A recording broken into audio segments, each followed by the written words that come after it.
Do you ever think about exiting your business and how you will transition your wealth to live comfortably in the next stage of your life? I want to give you some insight to why planning for your exit today and not sometime in the future is so critically important.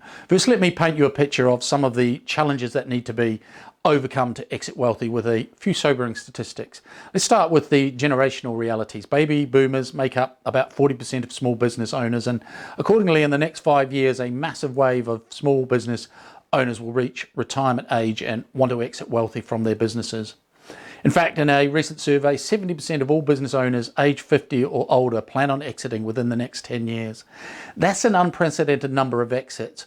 But historically, only 1 in 5 businesses that go on the market actually sell. So of the 20% that are bought, most of these will be purchased below what they could sell for.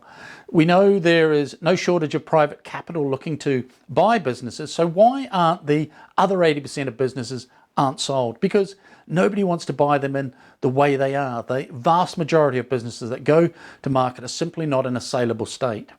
But it gets worse.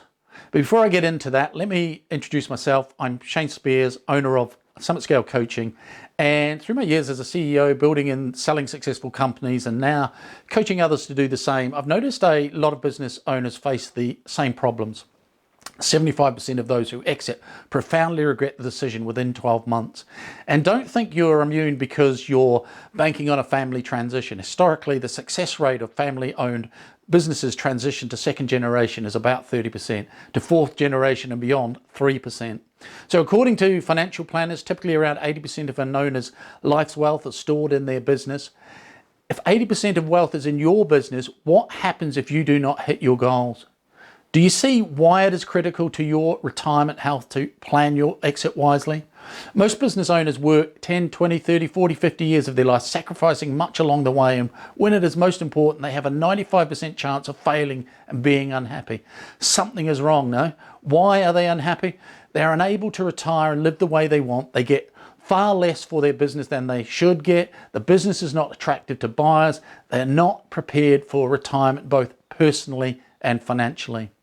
Often business owners believe that exit planning is something that you deal with in those final few years of business ownership, the end game, if you will. Even a lot of what gets written about exit planning focuses on the end game. I can't emphasize enough that exit planning is not accomplished by focusing on the end game. You see, business value is the primary long-term goal, not business income. This sounds like a subtle play on words, but in reality, it's a major paradigm shift. Most small business owners have lifestyle businesses. Lifestyle businesses usually generate a nice income for the owner. But focusing on income alone doesn't mean the business has transferable market value. When it comes to small business valuation, the most common valuation method is market value. The market value of a business follows a simple formula: pre-tax earnings times valuation multiple equals value. And one of the most common pre-tax earnings metrics used to value a small business is earnings before interest, taxes, depreciation and amortization, EBITDA.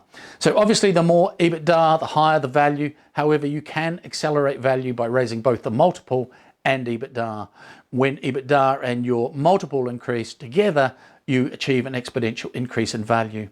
So essentially, the valuation multiple is a measure of risk. It can be difficult to completely de-risk your business. Risk is just a part of the great game of entrepreneurship.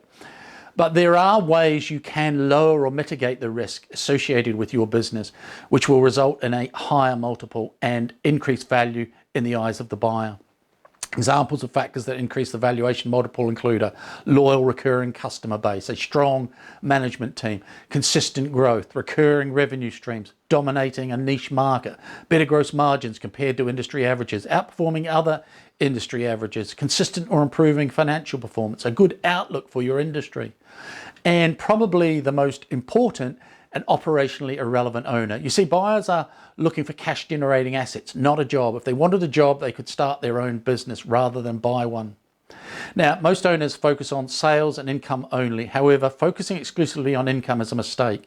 Focusing on the multiple is where the real value creation lies. Your multiple not only accelerates value, but also drives income. Focusing solely on income does not necessarily drive value. Successful exits are based on what you do every day. There's no reason you can't benefit today and in the future. You can do both. You don't have to trade away income for value. If you think it's time for you to get serious about building your business into a saleable asset, then you might be interested in how we help business owners do that. We use our step-by-step approach for taking business owners from business creation to financial freedom. It's a powerful framework for understanding the phases of successful business growth. It's called the 5 Steps to Freedom, and this is the roadmap we use to help our clients build a true business asset, a company that continues to progress and produce profits, even without your day-to-day involvement. Across these 5 steps are 21 business optimization strategies to be implemented. So if you like a proven approach to business building, a pragmatic step-by-step methodology to grow and develop, and then you're probably going to enjoy it.